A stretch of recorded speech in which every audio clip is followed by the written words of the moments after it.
खाली है हर गिलास कोई भरा नहीं, और शुक्र है मुझे देखकर कोई डरा नहीं। भाई साहब, जनरली इंसान चेहरे और नाम से पहचाने जाते हैं जी। मैं विश्व में पहला ऐसा व्यक्ति हूं जो केवल अपने दांतों से पहचाना जाता है। क्योंकि अंधेरे में केवल यही चमकते हैं। चलिए यहीं से शुरुआत करता हूं कि एक बार बिना कुछ लिखे हम मंच पर जाकर चीखे कि मैं भ्रष्टाचार मिटा दूंगा, इन घूसखोरों को धूल चटा दूंगा, मैं करूंगा सही और गलत में पूरी ईमानदारी से भेद, और तब तक चैन से नहीं बैठूंगा जब तक नहीं कर दूं इस काले धन को सफेद। अच्छा, बहुत अच्छे। तभी पब्लिक में से एक खड़ा होकर बोला, भाई साहब रुकावट के लिए खेद, आपके कथन में ये भेद, इस काले धन का जो करना हो करना बाद में, पहले अपने आप को कर लो सफेद। बहुत अच्छे संजय। मंच से काफी बड़े बड़े कवि बैठे हैं, मेरा सौभाग्य के इस मंच पर आके इनके सामने कविता पाठ कर रहा हूं। तो कई प्रकार की बातें हुई मंच से, नेताओं के बारे में भी हुई। अब की नाग पंचमी पर जब दिखाई नहीं दिए नाग और सपेरे, तभी घर पर आए एक पड़ोसी मित्र मेरे। मैंने कहा क्या हाल है? वो बोले कि नाग पंचमी के पावन पर लगता है नागों का पड़ गया अकाल है, अब आप ही हमारी इस समस्या का समाधान कीजिए, हमारे अच्छे पड़ोसी होने का सच्चा परिचय दीजिए, नाग तो हमें मिले नहीं, इस बार आप ही दूध पी लीजिए। मैंने कहा यही फार्मूला तो मैं सुबह से आजमा था, और जब सफलता नहीं मिली तो हार कर आपके घर आ रहा था। हमारी सारी बात हमारे पड़ोस में रहने वाला हमारा एक नेता मित्र सुन रहा था, जो कई दिनों से चुनाव के सतरंगी सपने बुन रहा था। उसने अपने घर का दरवाजा तत्काल खोला, हम कुछ बोले उससे पहले ही वो बोला कि मुझे बहुत दुख है कि आप दोनों एक दूसरे के पड़ोसी होते हुए भी एक दूसरे के दुख में शामिल नहीं है, और मुझे लगता है कि आप दोनों इस दूध के काबिल नहीं है। अब तक आपकी हर समस्या का समाधान हम ही ने किए हैं, और सब जानते हैं कि हम तो आपकी सेवा के लिए ही जिए हैं। आपकी इस समस्या का समाधान भी हम ही करेंगे, और आप घबराइए मत, आपके नाग देवता का दूध हम पिएंगे। अच्छा। मैं समझ गया नेताजी का दूध के प्रति लगाव, दरअसल आने वाले हैं कुछ दिनों बाद चुनाव। क्या बात है। मैं भी मौका नहीं चुका, और नेताजी इससे आगे कुछ न बोले, इसलिए एक पल भी नहीं रुका, और दूध से भरा हुआ प्याला नेताजी की ओर बढ़ाया।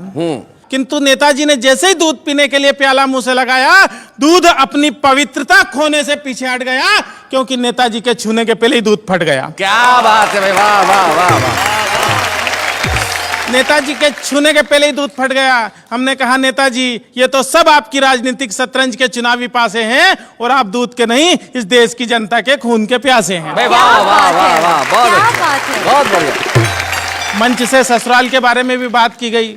मेरे जन्म ने नई नई समस्याओं को जन्म दिया भाई साहब। तो मेरे जन्म के तुरंत बाद एक चिंता मेरे बापू को सता रही थी, क्योंकि मेरे भविष्य से ज्यादा उन्हें मेरी शादी की फिक्र खा रही थी। मेरे जन्म के तत्काल बाद मेरे पिता भगवान से बोले कि हे भगवान, तूने एक ऐसा खेल खेला और एक बेटा दिया तो वो भी काला था पहले।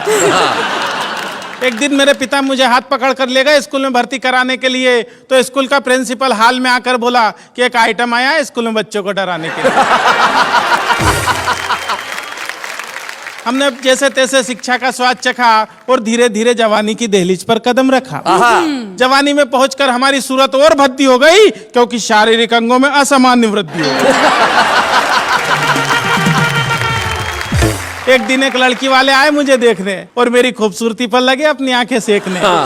जाते जाते वो मुझे हक्का बक्का कर गए, हाथ में 500 का नोट धरा और रिश्ता पक्का कर गए। मैं गया तोरण के पास, तो आरती की थाली लिए खड़ी हुई थी मेरी सास। ससुर जी बोले, जमाई जी पैदल ही आए हो, घोड़ी नहीं लाए हो? मैंने कहा ससुर जी घोड़ी की किस्मत जाग गई, और मुझे देखा तो वो भी डर के भाग गई।